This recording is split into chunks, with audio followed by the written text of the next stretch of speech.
What secretly sets a narcissist off, and why it's never about you. You ever been around someone who gets mad at air? I'm talking about that one person who turns a casual comment into a crime scene. You breathe wrong, they explode. You blink. You're disrespectful. You wince at a bad joke and suddenly you're public enemy number one. Yeah? That, if you've dealt with a narcissist. Especially the covert, slick, smile through the crazy kind, you know exactly what I'm talking about. The ones who weaponize silence. The ones who remember everything you've ever done wrong. But forget their own crap like it's an Olympic skill, and then you're left wondering what just happened. Was it me? Did I say it wrong? Was I too blunt? Too soft? Too honest? Stop. That spiral. That's their playground. That confusion you feel. That's the goal, because when you're spinning, they're in control. And control is their drug. See, the narcissists don't get mad because you actually did something wrong. They get mad because their ego, paper thin and sunburned raw, got touched. And their anger, that's not a tool for connection. It's a weapon, designed to make you question you. This video. This is your decoder ring. We're pulling back the curtain on the weirdest triggers that set narcissists off. And no, it's not about logic. It's about power, ego, control. So if you've ever walked on eggshells and still got burned, you're in the right place. Let's break it wide open. Firstly, narcissistic rage is triggered by ego. Not events. Let's cut the crap. Their rage isn't about what you did. It's about who they are.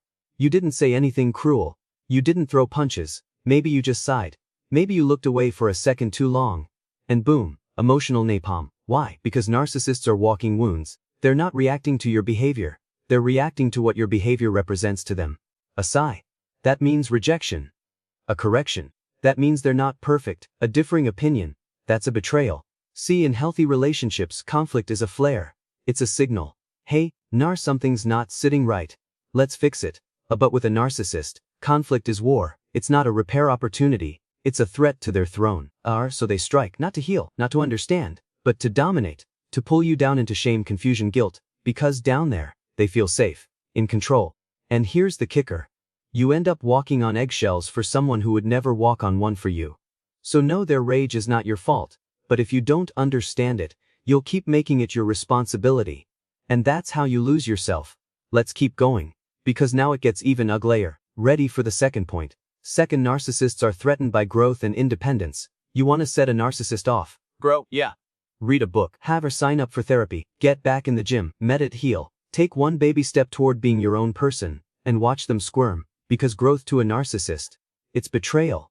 Why? Because they've built their little kingdom on one idea: that you need them, that they're the wise one, the strong one, the teacher, the fixer, the savior. So the moment you start learning something new, reading, hell, even quoting someone besides them, that fragile mask they're wearing starts to crack. They won't always scream about it. No, now, some are more subtle. They'll scoff, drop a snide little joke.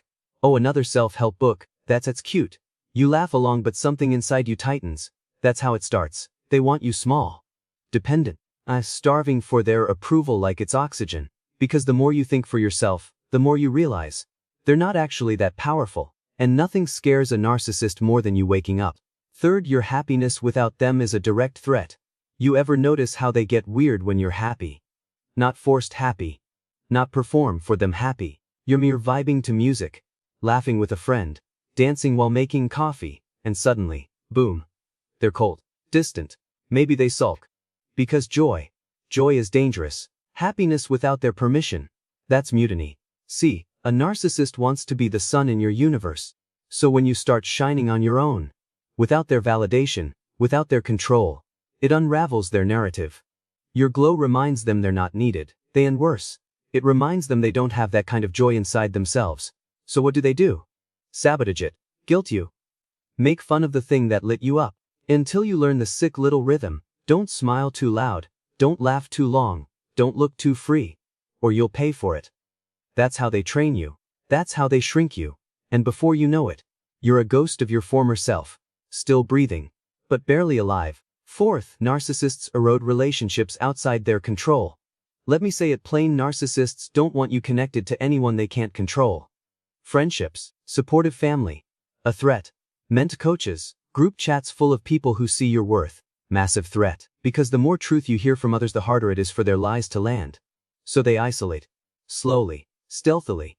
Not with chains, But with whispers, I say, just don't trust her. I think they're jealous of you. They don't really get you like I do. And at first it sounds like care, like concern. They are, but it's a setup. They're pulling you away from your lifelines. Until one day you look around and realize that you're alone. Alone and dependent. And the only voice left in your head, theirs. That's not love, that's strategy. And the price? Your freedom. Fifth, the mistake. Trying to keep the peace by losing yourself. You ever feel like you've disappeared? Like you keep morphing, shrinking, twisting yourself into 1,000 quiet versions just to keep the peace? That's not love. That's survival. If you grew up in chaos, you learned early: make it calm, make it smooth, make yourself small so no one blows up. That instinct, it follows you. So when you land in a relationship with a narcissist, that old wiring kicks in. You become the emotional janitor, cleaning up their mess, soothing their moods, softening your truth so they don't detonate. You fawn. You fix. You apologize when you didn't do anything wrong. And they love it. Because every time you surrender your truth for their comfort, you disappear a little more, till one day you're not even sure who you were before them. Peace that costs your voice is not peace. It's self-erasure.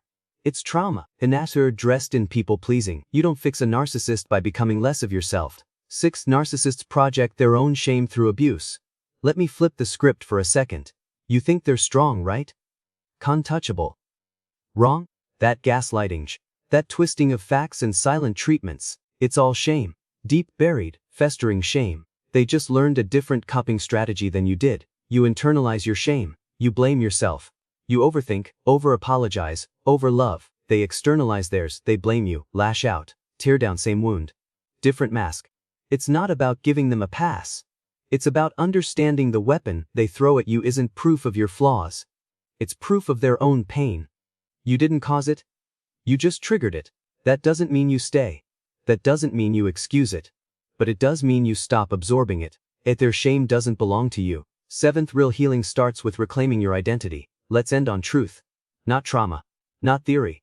Truth. You don't need to be less emotional, less vocal, less you. You need to come back to life. Because the moment you stop walking on eggshells, the moment you stop begging for crumbs and start feeding your soul again, that's the moment the spell breaks. Healing doesn't happen when they apologize. Healing happens when you remember who you are.